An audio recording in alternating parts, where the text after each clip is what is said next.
Hey guys, it's Paul with Reloading 123. It's been about a year since the last video I've done.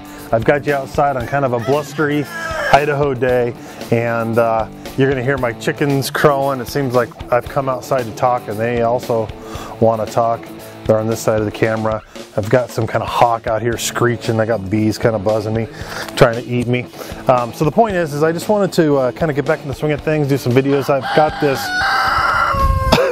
one video. Of course, they really want to talk now that I'm out here. I've got this one video idea I wanted to do for you, like how far is too far gone. So I've got some 300 blackout brass. I'm going to work with a buddy Gary of mine, but I'm going to resize this brass. Some of this brass is once fired, found it at the range. Some of it's been crushed, like it's been run over like a car.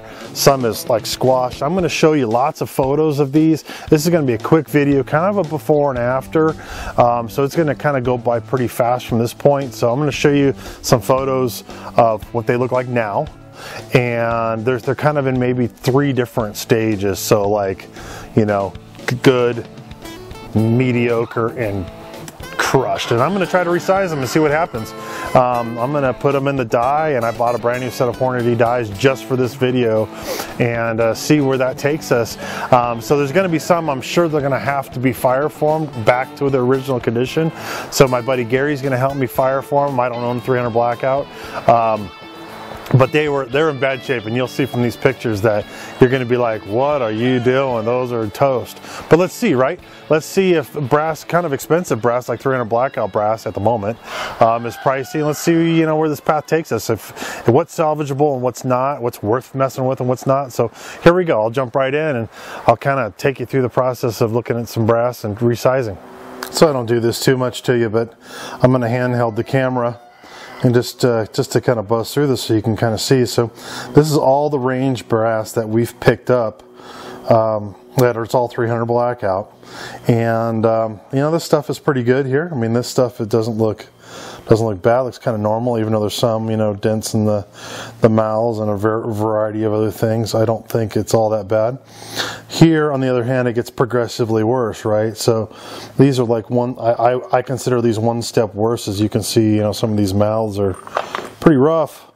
And I'll take some close-up pictures and kind of put them on the video here a little bit. But, you know, and then it gets, then it gets, you know, worse, right? We start to go, okay, that's pretty rough. And then on this side, I would say quite rough, right? So, I mean, yeah, and I am going to, truly, I am going to attempt to I'm going to resize these.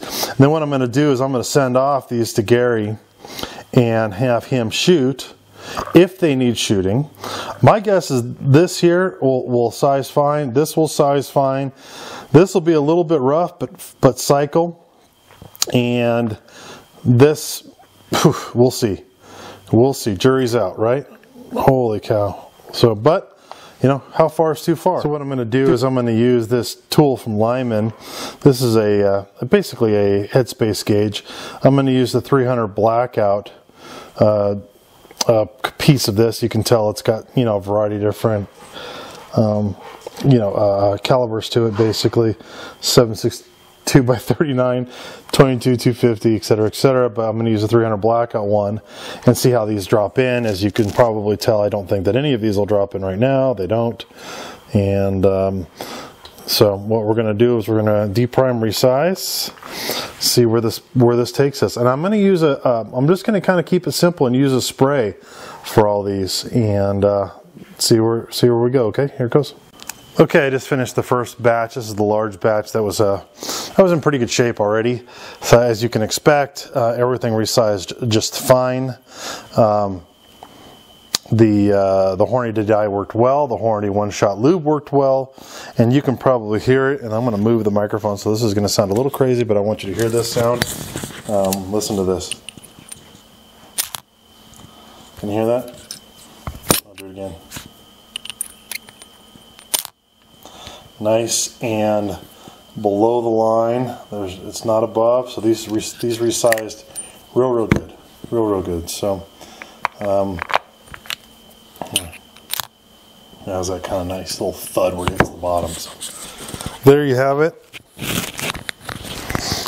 First batch done. This is number 2, number 3, and number 4. These were the really bad ones.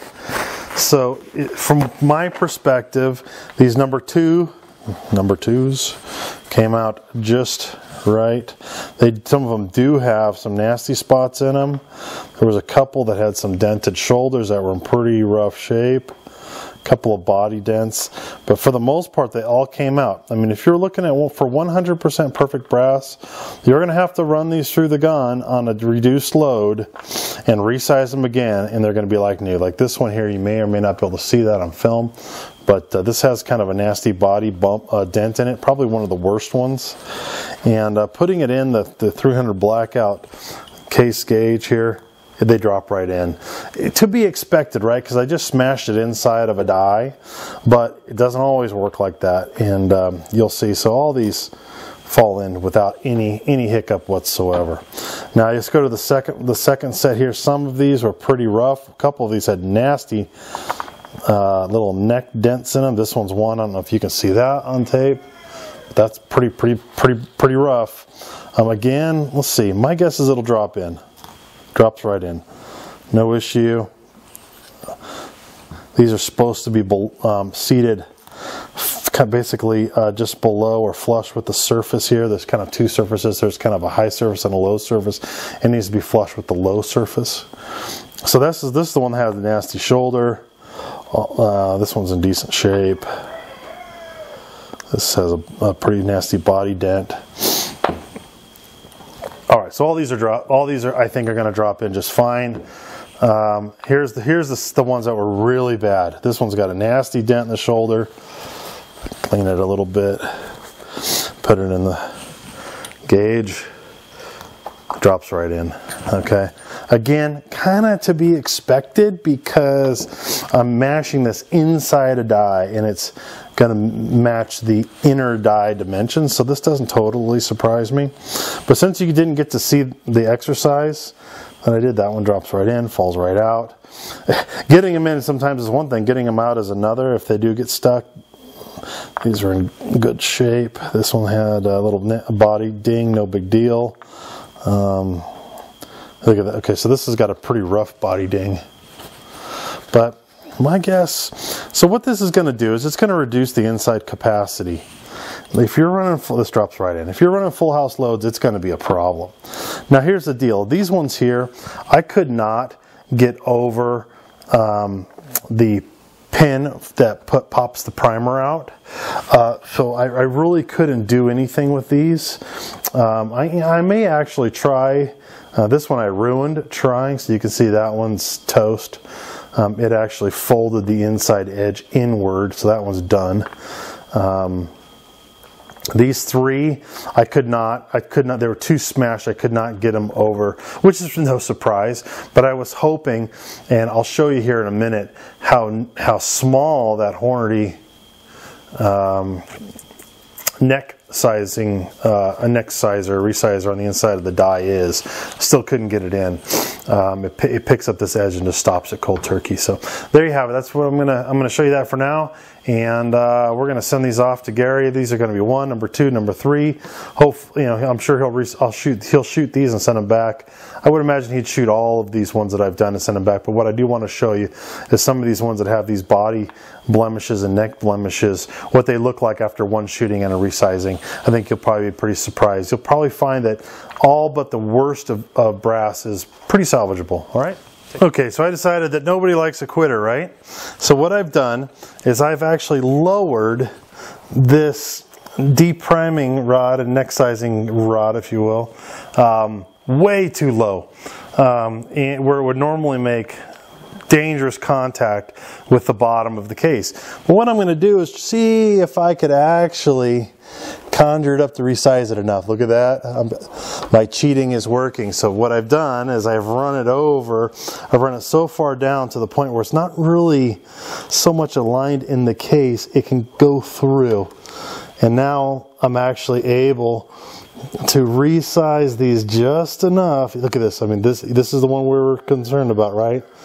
So if I can get this thing in here and it can actually not, oh, it's going to get interesting here. Okay, move on. This one's even worse looking, right? pretty rough. So it's way off to the side. Oh, I botched it already. I hit the edge and I bent it down. But since I am a believer that nobody likes a quitter, I'm going to try something else. Okay, so I realize I'm way off the reservation now. But what I'm going to attempt to do is open this up enough to get it onto here and then actually try to resize it. So let's check this out. All right, so let's take a flathead to this thing and see what happens. All right, too far. I'm sure that's what you're thinking. What are you doing? It's a 20-cent piece of brass. Yeah, all I'm doing is showing you how far is too far. Okay, so we've opened it up a little bit. Looks pretty rough. We'll see. Now this is the one that I buggered up the edge, so I'm actually going to try to put something round on this edge and see if I can't unbugger what I did. We'll see. Without jamming my... see. I'm going to get a different tool and see if I can undo that little bitty lip that I put in there. You can see it right there. Hang on. Can't say I didn't try here, so I've got a little punch, cheap metal punch, and I'm just going to bend that sucker back. See if it'll pick up the correct side of the die. So you can see I kind of did a real basic bending of that thing back. All right, we're going to see how this goes. I'm going to run this over. It's probably going to be able to open it up now. I'm not sure we're going to get the results that we desire. All right, so we've opened it up. So it'll actually go in the die now. Nothing actually folded up too screwy. Oh, I lied. Or did I lie?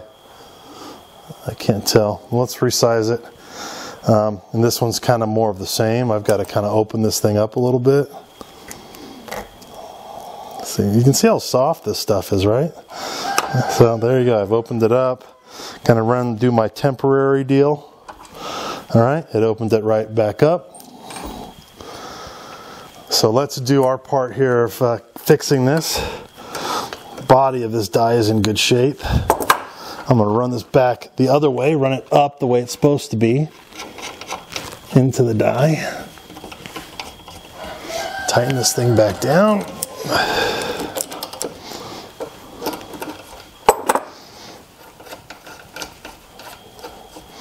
I gotta say, this Hornady design for this is not my favorite. Do like a lot about Hornady dies. Nothing really wrong with the die itself. There's just some little bits that are better than others, little design pieces. All right, so here we are. The thing is super rough. Dents in the edge, lip, the mouth. It's a bit of a disaster. I may have manipulated, I may have wiped too much lube off the outside. It seems to resize pretty easy. I'm not going to just give it all at once here. I'm going to, oof, that's pretty tight. I'm going to, it's not going all the way in, so I am going to lube. Oh, the primer's halfway out. Lovely.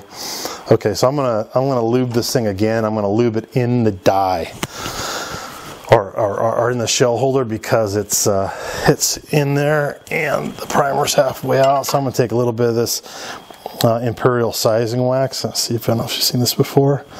This is the stuff I like to use for a lot of my. So, I mean, we are so way off the reservation here but I do want to kind of see what's going to happen. And you can see it actually kind of went pretty smooth after it gave it a little bit of lube in the die. Getting all these tools in the way here, no need for all that. So here we are. Actually, neck is in good shape. Nothing weird about it. I think it's going to resize just fine, or shoot. Fine. So I'm going to keep rubbing these. I'm going to run these through, but I am going to lube them up a little bit because all the handling is kind of rubbed the lube off a little. Running the second one through, pretty stiff, not crazy, that fairly stiff. All right, let's see what happens. Boy, a little bit of shoulder, little tweak in the shoulder. Then of course the neck looks pretty good. Feels good, looks good. 2. Oh, yeah, details. Sorry about the arm. Resizing, feels pretty rough. I'm going to give it a little bit of space to spin it. It still feels rough.